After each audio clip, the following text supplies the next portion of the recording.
Hi உறவுகளே, எல்லோரும் எப்படி இருக்கீங்க? நல்லா இருக்கீங்களா? கண்டிப்பாக நல்லா இருப்பீங்கன்னு நினைக்கிறேன். நானும் நல்லா இருக்கேன். என்ன பண்ணிகிட்ருக்கேன் அப்படின்னா, துணி அலசிட்டுருக்கேன். இதோ அந்த டேங்க்கில் தான் தண்ணி பிடிச்சி அலசுகிறேன். ஆக்சுவலாக நம்ம வீட்டில் கொஞ்சம் தண்ணிக்கு கொஞ்சம் கஷ்டமாக இருக்குது. 4 மணிக்கு தண்ணி பிடிக்கணும். 3 மணிக்கு எழுந்திரிச்சா 4 மணிக்கு தண்ணி பிடிக்கணும். அந்த தண்ணி பிடிச்சா நம்ம மேலேயே எல்லாம் செஞ்சுக்கலாம். அந்த தண்ணி இல்லாததால் தான் நம்ம கீழே தான் வந்து அலசணும். டைம் வந்து ஒரு 10 10:30 மணி இருக்கும்.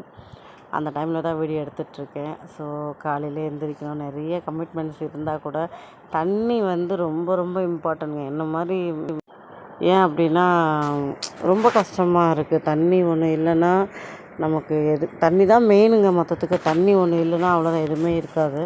நம்ம அதை கொஞ்சம் முன்னாடியே கொஞ்சம் பிளான் பண்ணியிருந்தால் இவ்வளோ கஷ்டம் இருந்திருக்காதுன்னு நினைக்கிறேன். ரொம்ப இங்கே வர தண்ணி நம்ம வீட்டில் வர மாட்டேங்குது. அதுதான் ரொம்ப கஷ்டமாக இருக்குது.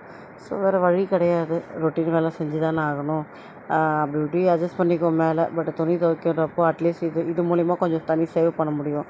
ஏன்னா கீழே இருந்து தண்ணி கேரி பண்ணுறது தான் ரொம்ப பெரிய கஷ்டம். அட்லீஸ்ட் நம்ம இங்கேயே அலசி இங்கேயே கீழே ஊற்றிட்டோம்னா கொஞ்சம் வேலை தண்ணி கொஞ்சம் சேவ் ஆகும்ல. அது ஏன் 10 மணிக்கு அலசுகிறேன் அப்படின்னாக்கா, 10 மணிக்கு தான் ரோடு கொஞ்சம் ஃப்ரீயாக இருக்கும். யாரும் வரமாட்டாங்க, போக மாட்டாங்க, கொஞ்சம் ஃப்ரீயாகவும் இருக்கும் இல்லையா? ஸோ அதனால் மாம்ஸ் பக்கத்தில் நின்று பேசிக்கிட்டே இருந்தார். நான் பாட்டு அலசி அலசி வச்சுக்கிட்டே இருந்தேன். அதுவும் மாம்ஸ் சப்போர்ட் இல்லைன்னா ரொம்ப கஷ்டமாக இருக்கும். இது எப்படி இருக்குன்னா, முன்னாடி காலத்தில் அந்த எங்கே தண்ணி தொட்டி இருக்கோ அந்த இடத்துல போய்ட்டு துணி துவைச்சி அலசுவாங்க பாருங்கள். இப்போது பழைய காலத்துக்கு வந்துட்டேன். இன்றைக்கி காலம் எங்கே திறந்தாலும் தண்ணி வரும். அந்த காலத்தில் இருக்கிறவங்க பழைய காலத்துக்கு போகிற மாதிரி இருக்குது. பட் இதுவும் நல்லா தான் இருக்குது. இதுவும் கடந்து போகும். எல்லாம் ஒரு நாள் மாறும் நம்புகிறேன். கடவுள் சீக்கிரமாக என் வீட்டுக்கு தண்ணி கொடுக்கணும்னு நான் ப்ரே பண்ணிக்கிறேன்.